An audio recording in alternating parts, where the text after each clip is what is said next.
That song there, yeah, it's a song of my people, and it's been passed down generation to generation, and we use it to honor all things in life, and sometimes there are things that we do, we use the drum and the singing to call upon help from that spiritual realm. So that song there was for what we're doing here today, for protection, make sure we make it home to our home fires safely. So today, I'd like to talk a bit about what the Washitus, or the non-native, refer to as lost lemon mine.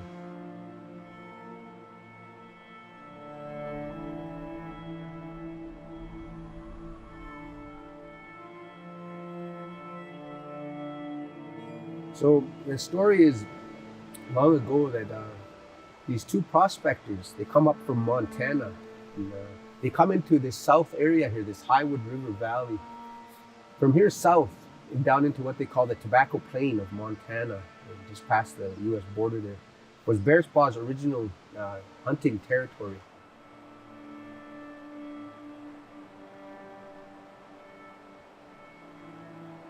This was his prized hunting grounds, and he guarded it dearly, and he made sure that no intruders came in.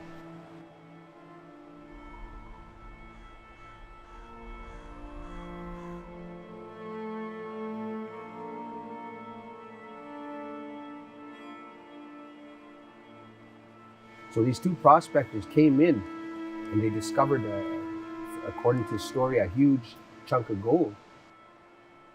And my grandfather in their generation, they referred to that as the shunya, in Pabin shunya, they call it gold.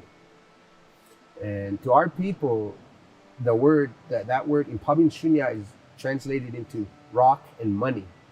So it was a new term that our people came up with when the Europeans introduced gold to them. So they had to come up with a name for it. So they called it rock money, Pabin shunya. So we didn't have value, we didn't place value on that. And so a lot of the times, a lot of the things we've seen our non-native brothers go crazy over, we kind of thought that was wild in itself, because it was all part of nature. There's rocks, and it's just like any other rock. Gold was just like any other rock to us. It wasn't anything special. According to our elders' stories, two of our scouts, we always send scouts ahead of the camp before they get their days ahead to scout out the area for animals and whatnot. So as these two scouts were out there doing this, they saw smoke coming from that place these two prospectors were camped in. So they made their way over there, and they waited till the sun went down. When it got dark, they said they snuck right up to them. They didn't even know because those two Washijus were too busy arguing, bickering back and forth over something they couldn't understand because they didn't speak English. They only understood Stoney. But they knew that those two were bickering and fighting over something.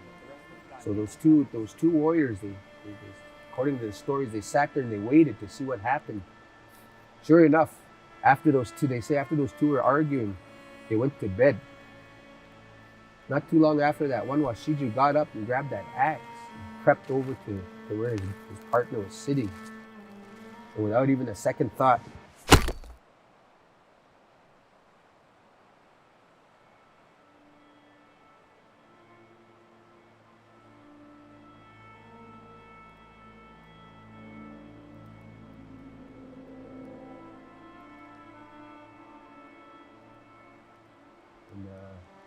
we found this strange. Our warriors didn't understand why he killed his partner after bickering. And later on in history, our elders knew that they found out that they were bickering and fighting over the gold that they had discovered. And so the other one wanted to keep it for himself, and maybe the other one was thinking the same. And the other guy beat him to the punch. He killed him in his sleep, according to our stories. But after they did this, that one Washiju that did this, it must have been heavy on his mind. He couldn't sleep that night, they said. He kept going back and forth and wandering, and he had a worried look about him. And so he sat by that fire all night long till that sun came up. And during that time, our warriors, just to see his mental state, they were kind of making out sounds in the dark just to test his mentality. And here they said they could tell he had lost his mind. He was responding in an unnatural way. So they waited. And that guy, when that sun came up, they said that man just packed up his personal belongings and left. He left his partner there. And so when he left, our two scouts, they went over there and they checked out that camp, what was left behind, and even that body that was laying there. So they rode back up this way towards the north here to Bearspaw's camp, and they told Chief Bearspaw our chief what they had seen, what happened.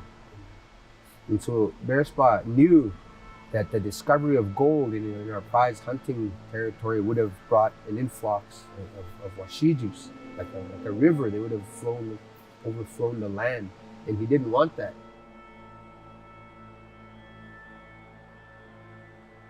So he instructed those two warriors to go back and get rid of any evidence that was left by those two men. So when they got back there, they even hid the body. They buried it. They put stone and they buried it underground. And they took whatever supplies were laying around, and they left that camp area back. They resorted back to the way it was before those two prospectors camped there. After our warriors concealed that area, nice and they couldn't find it.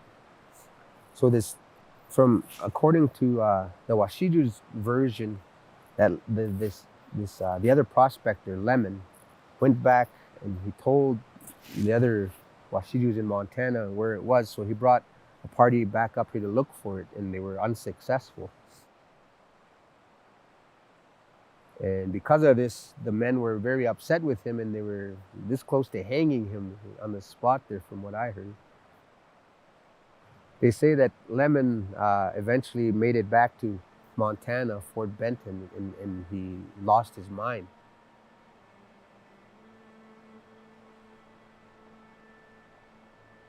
He was tried for the murder of his partner, Blackjack. And so because of this, he faced capital punishment. He was sentenced to death by hanging. And so according to the story, he was hung after he was tried and convicted of murdering his partner, Blackjack.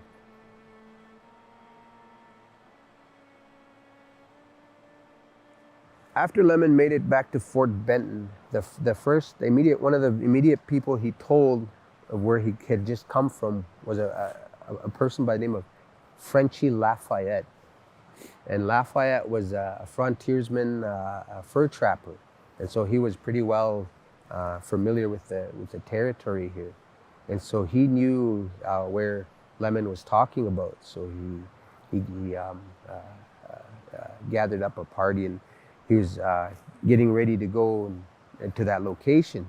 And however, right the night before they were ready to depart, they say that the cabin Frenchie Lafayette was sleeping in caught on fire with him inside it, and he was badly burned. And I think he had succumbed to his injuries shortly after that.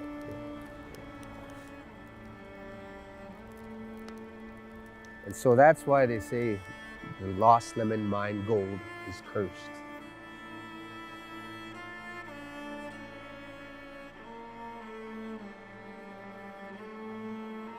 However, according to our customs and our beliefs, we don't curse. We don't use. We don't believe in curses. We don't put value on any gold or any money like that. So there was no need to protect it with medicine.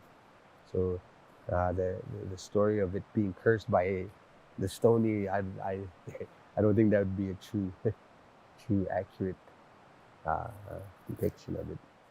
From the Stoney Nakoda perspective, Jacob Bearspaw, the chief, ordered secrecy from those two warriors to take the location of where that gold was to the grave with them. So the only one who knew, aside from the two warriors, the exact location of the gold was Chief Jacob Bearspaw himself. And so as time wore on, so the location of this gold would be kept secret. Bearspaw passed it on to his son, Moses Bearspaw. Moses was the last person to know where that gold was because he did not pass it on to his son, King Bearspaw. So because of this, King Bearspaw, our elders used to say, he put back his treaty rights. He enfranchised himself.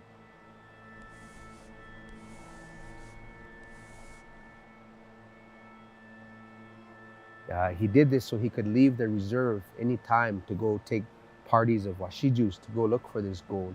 Because during that time, we needed permits to leave the reserve. If you're caught without that permit, it's automatic 30 days in jail. So to avoid that, he enfranchised and became the first Stoney Nakoda Canadian citizen, if you want to call it that. And so because of this, he left the reserve anytime he wanted to go take people to look for gold. And according to our elders, they say that when the time came and he got old and he passed on, because he didn't have treaty rights and any other benefits that we have as treaty natives, people had to gather up money, a collection for him to have a funeral for him.